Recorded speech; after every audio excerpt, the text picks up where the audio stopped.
আমাদের মক্কেল হয়ে জামিনের আবেদন করেছে। আইনত এই মামলা ধোপে টিকে না। আইনত আমরা আদালতের উপর বিশ্বাস করি, ভরসা করি। আদালত সমস্ত চাপের ঊর্ধ্বে থেকে ন্যায় বিচার দেবেন, সিদ্ধান্ত দেবেন। এই মামলা তো ধোপে টিকে না। এই মামলা কেন করা হচ্ছে সবাই জানেন। কে শ্লীল কে অশ্লীল এটা তো পুলিশ বিচার করবে না, এটার জন্য করা হয়নি। সারা রাজ্যেই অশ্লীলতার তাণ্ডব চলছে। এই মামলাটা করা হয়েছে একটা মেসেজ দেওয়ার জন্য, কেউ সমাজে মুখ না করে। এইটা হচ্ছে মামলার মূল নির্যাস।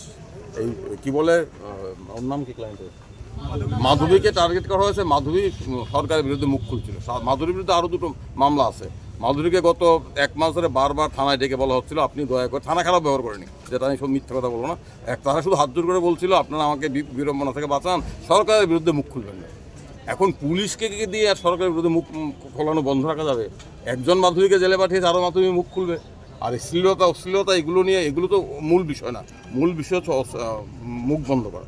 আমরা অশ্লীলতার পক্ষে নই। আমি ব্যক্তিগত পক্ষে নই। আমি ব্যক্তিগত কুরুচিকর আক্রমণ, ব্যক্তি গুচ্ছার পক্ষে নই। এগুলোকে আমরা সমর্থন করি না। কিন্তু এখানে মূল বিষয় হচ্ছে মুখ বন্ধ করার জন্য যাতে একটা চিলিং এফেক্ট সারা সমাজে বার্তা দেওয়া যায়। যারাই সরকারের বিরুদ্ধে মুখ খুলবে তাদের বিরুদ্ধে কোনো না কোনো অজুহাত খাড়া করে যে পুলিশ নেশাকার বিরুদ্ধে ধরতে পারে না, এফআইআর হওয়ার 4 দিন পরে সার্চ করতে যায়, নাটক করতে, সেই পুলিশ মাধুরীকে ধরতে এত তৎপর।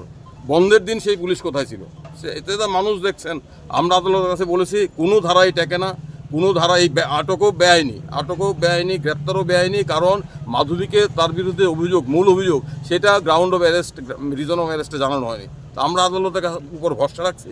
আদালত ধৈর্য সহকারে আমাদের বক্তব্য শুনছেন।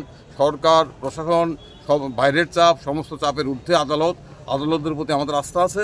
আমরা আশা করি মাধবী মুক্তি পাবে, কোনো মামলাই ধোপে টিকবে না। আর আমি যেটা বলতে চাই, এইভাবে মুখ বন্ধ করা যায় না। ঠিক আছে।